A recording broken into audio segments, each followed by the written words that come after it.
TheMetalReview.com. Hi, this is Metal Queen from the Metal Review, and I'm sitting here with Cam Pipes from 3 Inches of Blood. How you doing? Nice to meet you. Yes, thank you. How's this new album? It's been received very well. We're happy with how it turned out.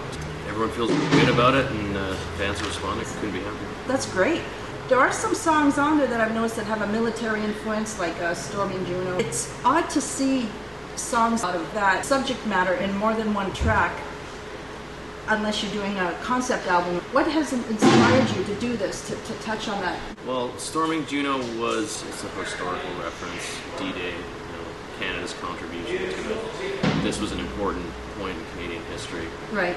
There's a battle reference that just was kind of right up our alley. We've written about medieval fighting and battles and stuff before, so this just fit for us. It's a little more modern, I guess. Right. But, it's something very important to us as Canadians.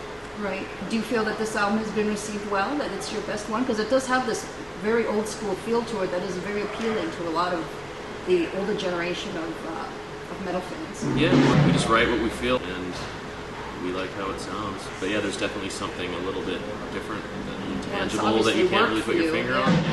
And I think we do say this is our best. That's great, because I like it. Leave It on the Ice shows your Canadianness, your Canuckness. Who's the hockey fan? We're all hockey fans, but I probably... The biggest hockey fan there. The song Leatherlord deals with the resurgence of metal coming back from the underground. Do you feel that it's now coming a 360 back to the way it was in the early 80s?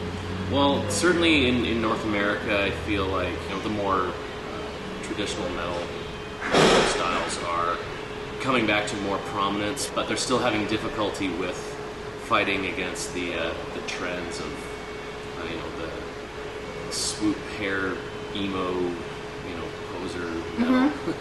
Right. I'm not going to name it specifically. Yeah.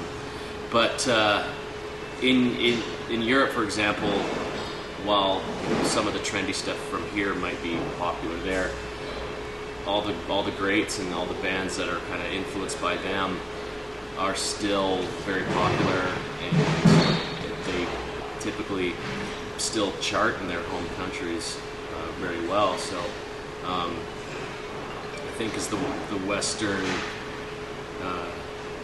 music markets are very much more trend driven. Right. So the kind of stuff we play is still very marginalized, I think. Right. But on a whole, I think it just kind of seemed like it went away, just but from a mainstream aspect. But I think it was still very strong. And that it's coming back to the way it was. You've toured with a variety of genres, having just come off with Municipal Waste and Corrosion of Conformity. Which has been your favorite genre that you've toured with? I'd be hard pressed to really pick a tour that wasn't good. We've toured with lots of different bands and met lots of cool people, but we've always been about putting ourselves in front of as many people as we can, and you got to put yourselves in front of different crowds because you want to pull them in. If you're just playing in front of the same bands all the time, then you're not going to do anything. We want to play with like-minded people. As long as there's people there, that's the most important thing. Right. Do you prefer to play in smaller, intimate clubs like this, or do you prefer bigger stages like the festivals in Europe? If the energy is there, then it doesn't really matter. The big shows are fun. I like lots of stage room personally. But if it's a small club and there's lots of people who are really vibing off of it, then it's going to be a good show either way. Right. And you weren't one of the founding members, but you're the member that's been in the band the longest. You've seen lots of changes with the band, like a rotating door. Do you feel that this is the best lineup ever that you have seen? I think the core is the strongest, yeah. Yeah? It's all been about just getting the right people who have the same desire to do this, and the songwriting is as strong as it's ever been. A friend of mine, Steph, she described you as a beast with Halford's voice inside, and I've read other similar statements that you have this very strong, powerful voice that has been compared to Halford before. How do you feel about being compared to someone of such vocal standards? It's very flattering. Yeah? Yeah. Does it make you push that much more in your vocals? No, I still try and just do my own thing. I didn't try and draw off any particular singer when I was learning how to do this. I've gotten all sorts of comparisons to different singers.